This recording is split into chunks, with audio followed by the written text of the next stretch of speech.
Pessoal, tudo bem? Hoje nós vamos começar então com a nossa videoaula de física, tá bem? Nós vamos para isso usar o livro didático de vocês, porque ele tá com exemplos melhores do que o material do PET, tá bom? Então nós vamos começar na página 66, tá bem? Então, grandezas vetoriais.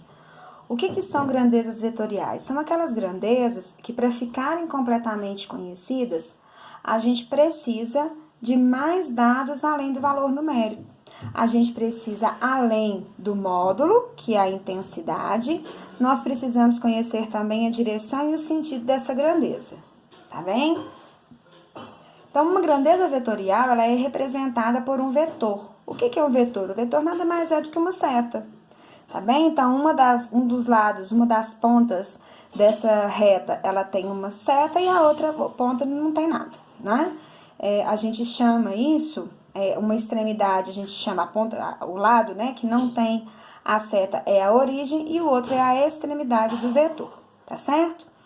Aqui embaixo a gente tem a representação de um veículo e ele está em movimento para a direita, tá? A gente observa aqui através do vetor da velocidade, né, que ele está em movimento para a direita, movimento na horizontal e para a direita.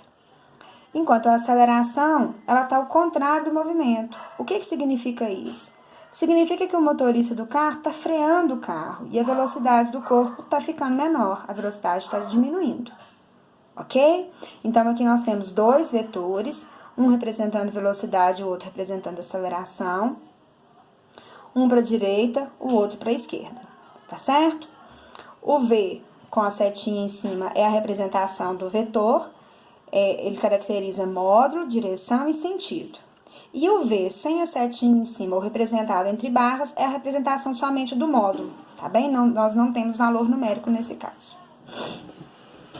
Agora, para falar das operações com vetores, eu vou usar, tá, um papel para a gente estar fazendo um rascunho para ficar melhor entendido do que o do livro didático. Então, vamos lá. Eu disse que um vetor é uma grandeza que representa para a gente direção, sentido, além da intensidade. Então, vamos imaginar que eu tivesse pedido ajuda para duas pessoas para a gente estar empurrando um armário, um guarda-roupas pesado, tá? Então, vocês, além de me perguntar se o guarda-roupa era pesado, né? Se vocês precisariam fazer uma força muito grande, vocês vão me perguntar também para que lado que é para empurrar esse guarda-roupa, não é isso? Então, quando vocês me perguntam para que lado, vocês estão pedindo a informação do sentido, da direção. Para ficar completamente entendido o que é para ser feito com esse guarda-roupa, a gente precisa dessas informações. Entendido? Então, vamos lá. Vamos imaginar que eu tivesse pedido ajuda para o João e para Maria, para nós empurrarmos o guarda-roupa. O João é mais forte um pouquinho, então ele vai fazer um pouquinho mais de força. Ele vai fazer 8 newtons de força. A Maria vai me ajudar com o que dá. Ela vai fazer uma força um pouquinho menor. Então, a Maria vai fazer força. E a intensidade da força que ela vai fazer é de 2 newtons, bem menor.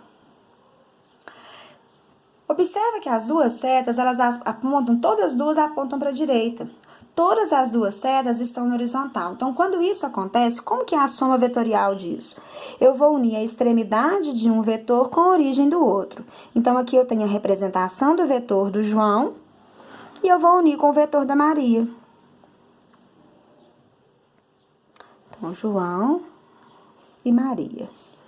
Uma força de 8, uma força de 2. Concordam comigo que o resultado dessas duas forças, né? A força final que a gente tem é a soma dessas duas forças. Então, para a gente representar o vetor resultante dessa força, seria esse vetor aqui. Então, esse vetor é o vetor força resultante e ele tem que intensidade 8 com 2, ele tem intensidade de 10 newtons.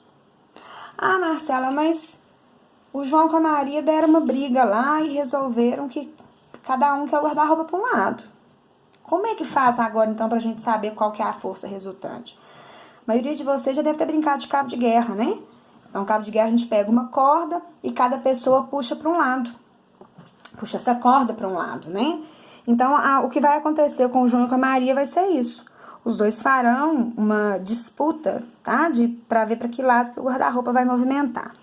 O João vai continuar empurrando o guarda-roupa para a direita com uma intensidade de 8 newtons. Só que a Maria resolveu que quer trocar, que quer largar o guarda-roupa no outro lugar. Então, ela vai empurrar o contrário do João, ela vai empurrar o guarda-roupa para a esquerda. E ela vai fazer a mesma força. Então, vocês lembram que eu disse que a gente une origem com extremidade? Então, vamos manter o vetor do João.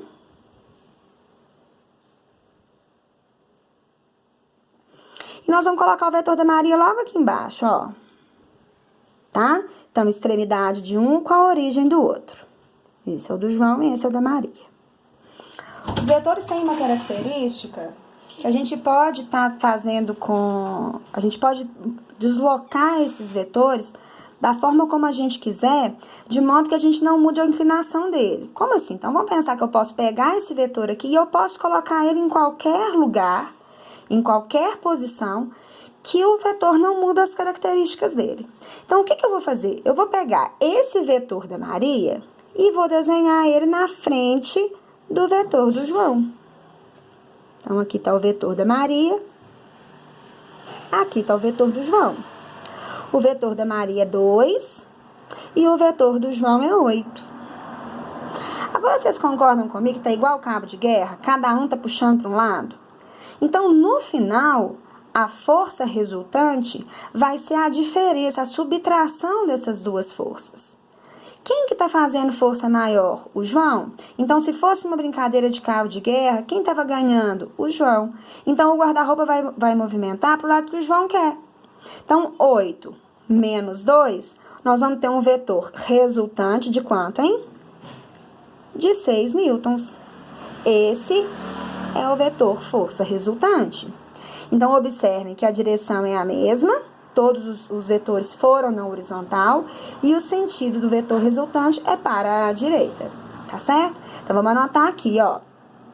Direção desse vetor horizontal e o sentido é para a esquerda. Certo? Agora, as forças também elas podiam ser de um outro jeito. A gente podia ter uma força, por exemplo, a Maria o João fazendo uma força nesse sentido e a Maria fazendo uma força nesse sentido. Então, vamos continuar com o João, com a Maria, o João fazendo força de 8, Maria fazendo força de 2. E agora, como que eu faço para descobrir o vetor resultante dessas duas forças? Lembra que eu disse que é a extremidade de um com a origem do outro? Lembram que eu disse também que eu posso pegar o vetor e que eu posso movimentar esse vetor sem alterar a direção e o sentido dele?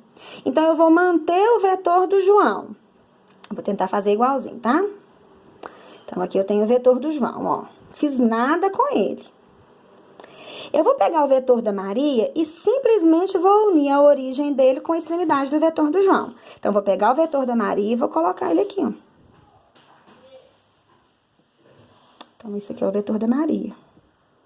Não, Marcela, virou um trem muito atrapalhado, tô entendendo nada agora. E agora, como é que vai ser o vetor resultante? O vetor resultante, moçada, vocês vão pegar a origem dos vetores e vocês vão unir com a extremidade desse conjunto de vetores. Então, o vetor resultante vai ser essa seta aqui, ó. Certo? E para a gente calcular isso, para a gente calcular o vetor resultante, isso aqui virou...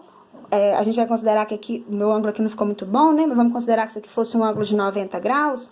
O que nós estamos calculando aqui nada mais é...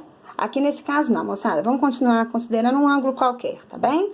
Então, a gente tem uma equação para a gente calcular esse vetor resultante, que nós não veremos isso agora, tá? Vamos imaginar, então, numa situação em que eu tenho um vetor na vertical e o outro vetor na horizontal, tá bem? Como que eu calculo o vetor resultante aqui? Então, vamos lá, extremidade de 1, ó, vou pegar esse vetor, vou manter ele na mesma direção e no mesmo sentido.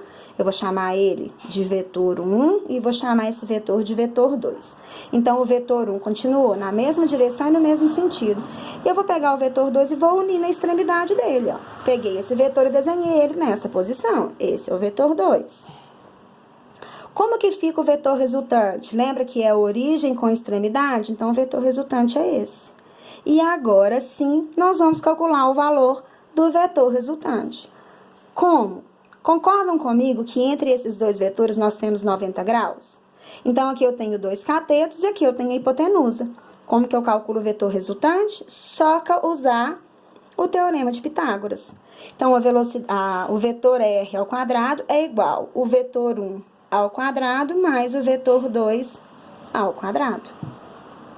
Certinho, meninos? Ok? Alguma dúvida? Espero ter esclarecido um pouquinho para vocês, né, sobre essa parte vetorial. É uma parte meio chatinha porque a gente não vê isso muito na prática, né? Mas é o que o material traz, então a gente precisa estar cumprindo. Eu vou pedir a vocês que façam do PET, tá? A página 53, atividades de 1 a 3. E vocês vão me apresentar essas atividades feitas na próxima semana, na próxima quarta-feira. Estou disponível para quaisquer dúvidas que vocês tiverem, tá bem? Um beijo, fiquem com Deus.